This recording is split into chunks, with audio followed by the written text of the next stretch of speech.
Hey, it is as I said in the last video. See you in episode. Well, actually, I did it long-winded way because I didn't know what I was talking about. But basically, the gist of the last sentence of my last video was "See you in episode 337." And guess what this is? Episode 337. So as it's episode 337, and we have these clocks here, we may as well get into them. I'd like to work on both of these. I don't know. It'd be hard to do them side by side because there are. I've just noticed another difference in the movements I didn't point out. Oh my god. I'll point it out eventually. Oh, I'll do it now. You see the top part of the back plate? It's slightly different shape. Anyway, that's it. I believe this one is the original that came first. It just seems a bit older. Usually, when you see part of a movement with cutouts in it, like this thing here, usually they fill them in over time. So the first design has the cutouts, the later ones don't. Probably because the dye that stamps them out got worn out and they didn't change it or something, because it's kind of a minimal thing, but a lot of the time you see a movement with cut out plates, and if it's a long lasting design like a Smith's clock or West clocks or something, then the later ones, they don't have the holes in the wheels. Anyway, that's it. So yeah, I believe we should just disassemble them, because I think I know how to get them back together again, clock for clock. Interestingly, these are... oh, no... Okay, that's weird. The chain decided to run away. Weirdly, my brightness on my screen has gone dark. Hang on, I'm just going to turn it up so I can see what I'm filming. There we go. Hopefully I'm still recording. So let's start with our Serdobsky clock. I'm not sure what that means. I think Serdobsk was a place or something, but I'm not sure. If there's any people who know, let me know. I just noticed the 4 doesn't have a serif on the back of it. That's kind of annoying. I don't really like 4s drawn like that, but oh well. I'll have to cope.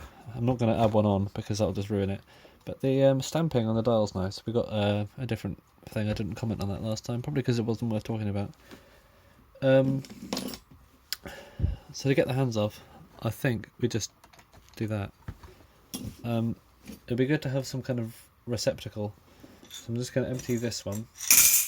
My famous ashtray tray thing. I'm not sure what this is supposed to be from, to be honest. I got this when I was like, I don't know, 10. I don't know. It's like why am I talking about this? Oh my god. Yeah, I should not. Let's stay on topic for once. So if I take the hands off, so we got a nut, and that might be original, and we have a washer, and then we have a minute hand. Now, interesting about these hands, you don't pull them off, they actually unscrew. Just like the Jakob palm tag, remember that? No, you don't. Maybe you do, I don't know. I don't think anyone's seen this channel for long, because I don't know why someone would want to like be a lifelong fan of this stuff. Maybe you are, I don't know. But if you remember Jakob palm tag and that video with the 78s, then I don't know. There are probably better things you can watch, to be honest, but thanks anyway. So now we've got the things off, we can safely remove the stuff on the back.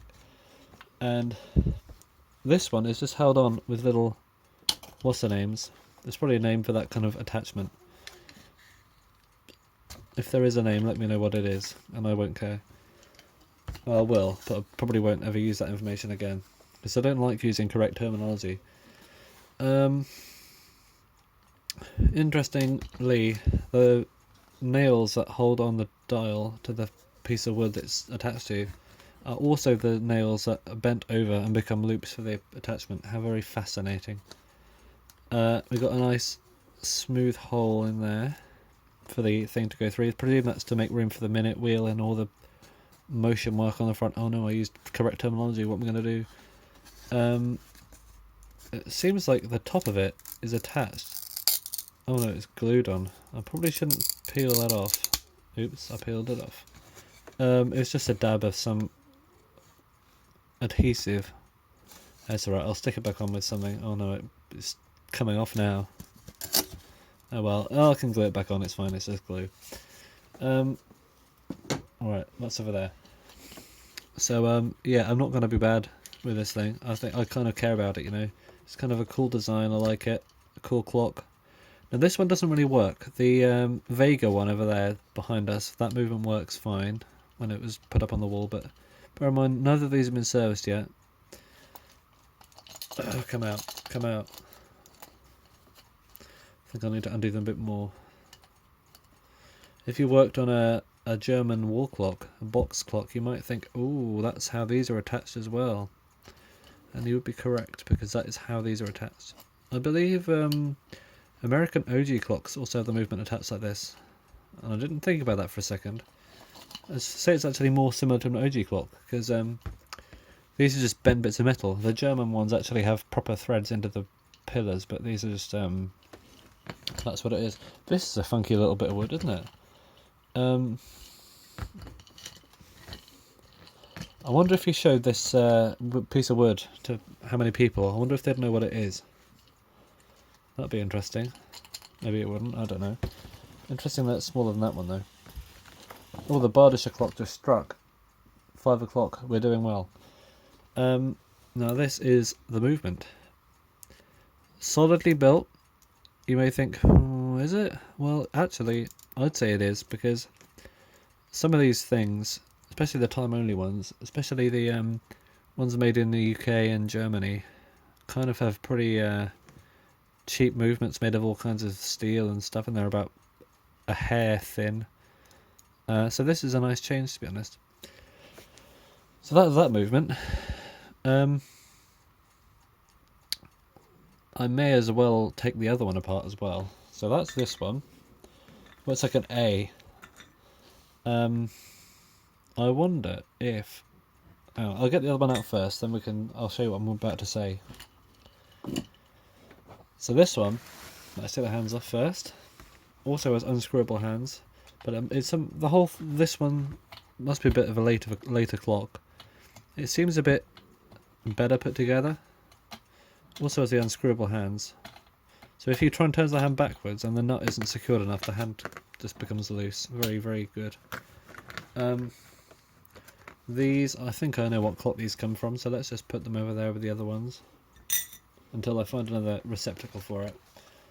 And this one, so if we're going to get the dial off, we've got screws. Am I the type to screw around with screws? I suppose I have to sometimes. These probably have not been undone since this thing was made.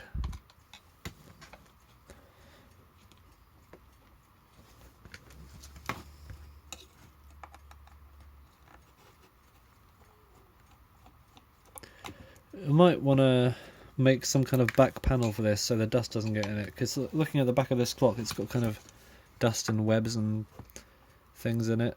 Thing is, I'm not the kind of person to saw bits of wood. Maybe I will be. So this is this. Oh, we got these are actually screwed in the front. I suppose they must be. How else? If I screw them up again, because they're kind of loose. I suppose it doesn't matter. Oh my god, that is a crusty pivot there. I'm glad I stopped running it before it got too bad.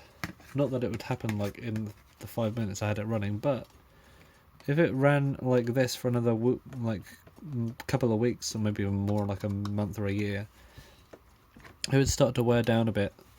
That's why you probably shouldn't run clocks if they're dirty inside, because of that. And this one, we've got these hooks. I think I might take one off, because then I can just pull the weights through. You might think, how do you wind up a clock like this? Well, you don't have a keyhole in the front. Instead, you pull the other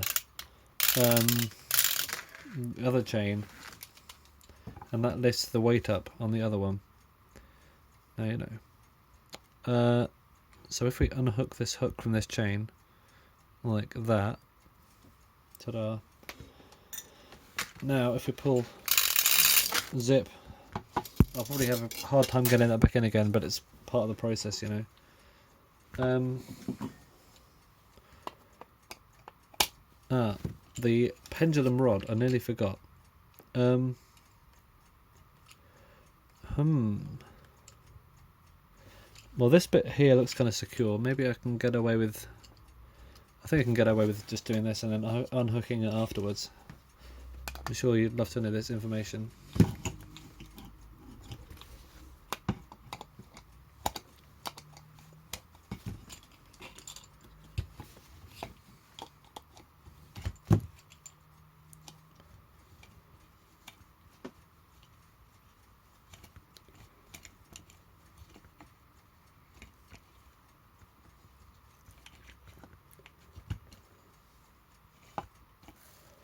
Oh wow, you can't even see what I'm doing. There we go.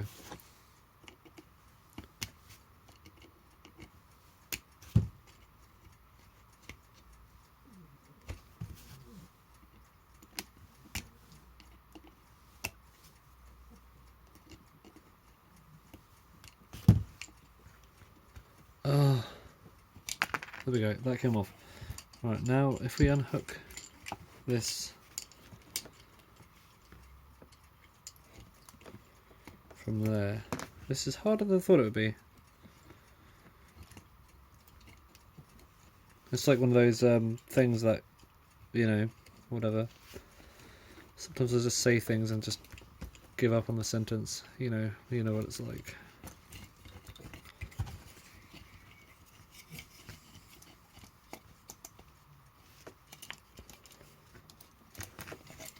Oh, why did I do this?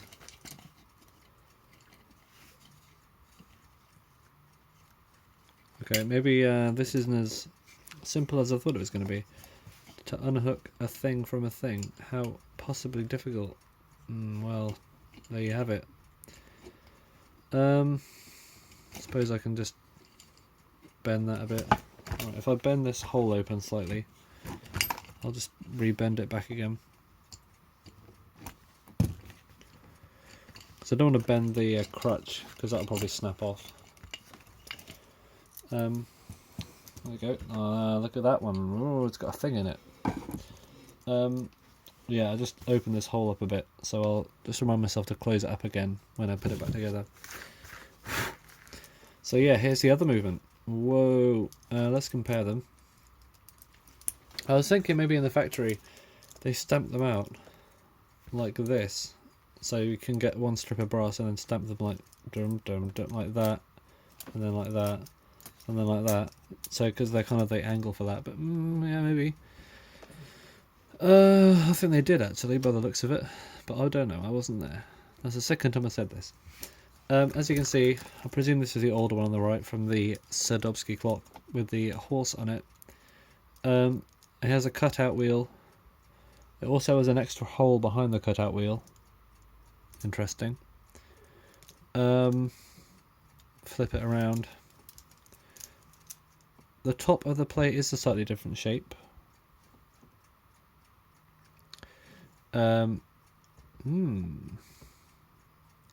there is a slightly different shape of stuff going on down there in this hole. Usually in these Soviet movements, an interesting thing I discovered, well, I probably didn't discover it, but someone else did, but I've recognised it myself anyway.